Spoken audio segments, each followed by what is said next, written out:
The Liberals don't want you to have kids, and they want you to shut up and not notice that you can't afford them. We will not forget that young 36-year-old couple whose biological clock is running out faster than they can afford to buy a home and have kids. We will not forget the families terrorized by crime and drugs, and so we will continue, despite calls to the contrary, to talk about those things, even if I am the only leader in the country that offers any change. So Conservative leader Pierre Poilievre points out something painfully obvious, that thanks to Liberal economic vandalism over the course of a decade, Canadian couples are being forced to choose between having a child or owning a home. And suddenly, and suspiciously simultaneously, the entire Canadian left melts down like Greta Thunberg trapped in a Ford F-150. But what did Poilievre say that was so offensive exactly? That life under the Liberals has become so unaffordable that young Canadians can't afford to start families? That our fertility rate is collapsing while the Liberals bulldoze ahead with plans to import 100 million people under the Century Initiative, which has become fully ingrained into Mark Carney's campaign for Prime Minister? Sorry, not sorry. That's not offensive. That's just math. And here's the truth. Canadian women are delaying motherhood because they say they have no choice. Don't take it from me. Take it from the CBC of all places. One headline flat out says, affordability crisis is forcing Canadian women to put off having children.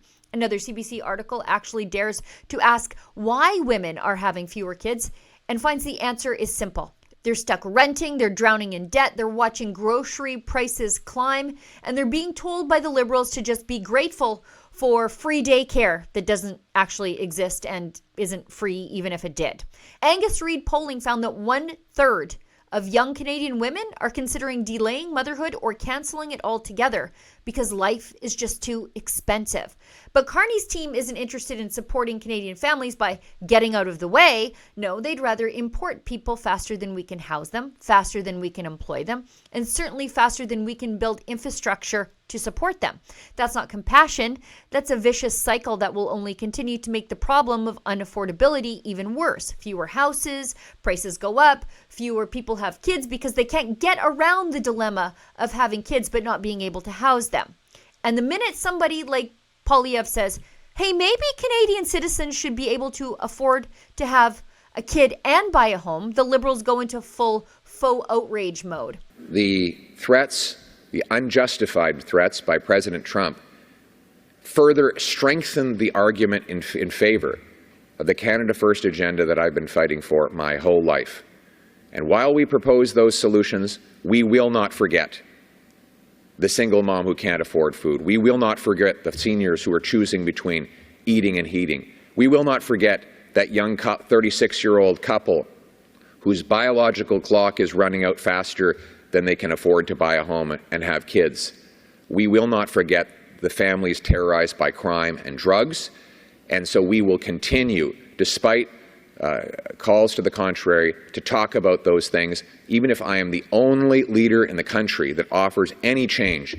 And the choice, again, is whether, after this lost Liberal decade of rising costs and crime, with our economy falling under the American thumb, do we give them, can we afford to give them a fourth term? Or is it time to put Canada first for a change with a new Conservative government that will restore Canada's promise? Why? Because it forces the Liberals to confront little things they've been ignoring for years, biological and economic reality. You see, women do not have the luxury of waiting until Carney fixes the economy. We can't hit pause on our biology. That's not how it works. There's a deadline, like it or not, and it doesn't care about your carbon credit score or how many DEI consultants you've hired this week. But biology's never been the Liberal strong suit. I mean, this is the same bunch who put tampons in the men's room.